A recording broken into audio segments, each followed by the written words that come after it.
Biofuels. I mean, the name itself just sounds perfect, right? It sounds like the silver bullet for our energy problems, fuel that literally grows from the ground. But is this green dream a little too good to be true? Well, today we're going to dig in and separate the hype from the hard reality. Just for a second, think about your days so far. The alarm clock that woke you up, the machine that made your coffee, the car or bus you took to get around, every single part of it was powered by energy. It's the invisible engine that makes our entire world go.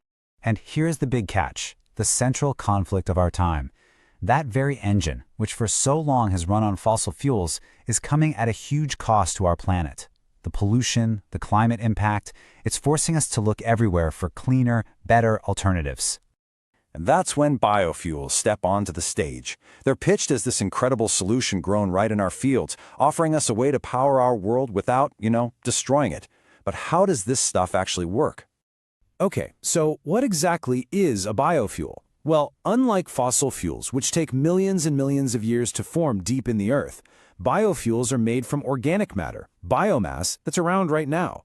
We're talking about things like corn, sugarcane, vegetable oils, even plain old farm waste. It's fuel made on a human timescale, not a geological one. Now, the big selling point for biofuels is this really elegant and simple idea, the closed carbon loop. Think about it. Plants breathe in CO2 from the air while they grow. Then we process those plants into fuel. When we burn that fuel in our cars, it releases that same CO2 back out where, guess what? New plants are waiting to soak it all up again. In theory, it's this perfectly balanced, totally renewable cycle. The first wave of these fuels, the ones you've probably heard the most about, really come in two main flavors. You've got bioethanol, which is basically an alcohol that's fermented from starchy stuff like corn and sugarcane, and then you have biodiesel, which is made from oily plants like soy and rapeseed. These were the fuels that really got the whole revolution started. But here's where our nice, simple story starts to get a lot more complicated. As we started to really scale up the production of these first-generation biofuels, we found out that this amazing solution was actually creating a whole new set of really serious problems. Yeah, that dream of a perfect fuel ran smack into a pretty harsh reality. The critics started pointing to some major issues, and they really boiled down to three things. This really tough moral question of food versus fuel, some big questions about whether they were truly sustainable, and a direct link to environmental damage like deforestation. And that food versus fuel debate is not just some abstract idea. Look at these numbers from 2021. A full 20% of the world's sugar supplies, 17% of all vegetable oils, and 13% of all corn didn't end up on our dinner plates and went straight into fuel tanks. When you divert that much of the global food supply, it has very real impacts on food prices for everyone. And the environmental report card wasn't looking so great either. To grow all of these energy crops, you need huge amounts of land, which often leads to cutting down forests. It takes a ton of water for irrigation, draining our freshwater resources, and the farming itself is really intense. It just degrades the soil through erosion, compaction from all the heavy machinery, and salinization. Suddenly, that perfect solution starts looking, well, a lot less perfect. So, facing all these challenges, scientists and engineers pretty much went back to the drawing board. They knew they needed a better biofuel, one that could actually deliver on the promise without all the terrible side effects. And that search led them to some very interesting and very, very small places.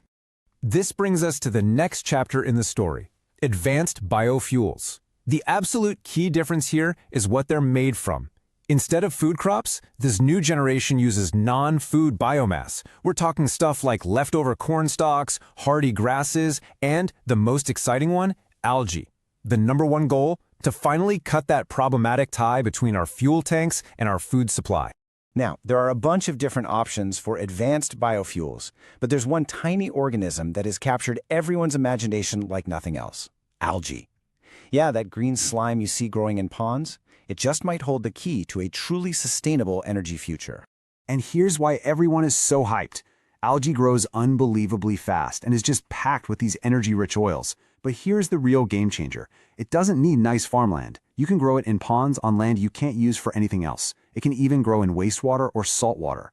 What does that mean? It doesn't compete for our food or our fresh water. It's like it was designed to answer every single criticism of those first-generation fuels. So that's it then. We found our perfect fuel, right? Case closed? Well, not so fast. Just when we think we've got it all figured out, we run into the final and maybe the biggest set of hurdles yet. And here is that reality check. The single biggest barrier is cost. Right now, making fuel from algae is just way more expensive than pumping oil out of the ground. On top of that, there are some huge technological gaps. I mean, how do you efficiently harvest and dry tons of microscopic algae? And how do you take something that works great in the lab beaker and scale it up to the size of a giant commercial farm? These are literally the billion-dollar questions nobody has fully answered. And this isn't just one country's problem. It's a global puzzle. Nobody has completely cracked the code. The US is leading the research, but it's held back by those high costs. China is pushing really hard, but is struggling with the harvesting tech. Brazil has the perfect climate, but doesn't have the infrastructure. And other places like India are really just getting started. This challenge is absolutely universal. So at the end of the day, here's the crucial point. We have the potential. We have this idea that could solve the problems of both fossil fuels and those early biofuels. But bridging that gap from a brilliant idea in a lab to something that's affordable and can be produced at a massive scale, that is the final giant mountain we still have to climb. Which leaves us with the ultimate question. After this whole journey, what's the verdict? Are biofuels a critical piece of our future energy puzzle, a step we absolutely have to take? Or are they a super resource-intensive distraction, pulling our attention and our money away from other solutions that might work better? The real answer is probably somewhere in the middle, and it's being written as we speak, in labs and ponds all over the world.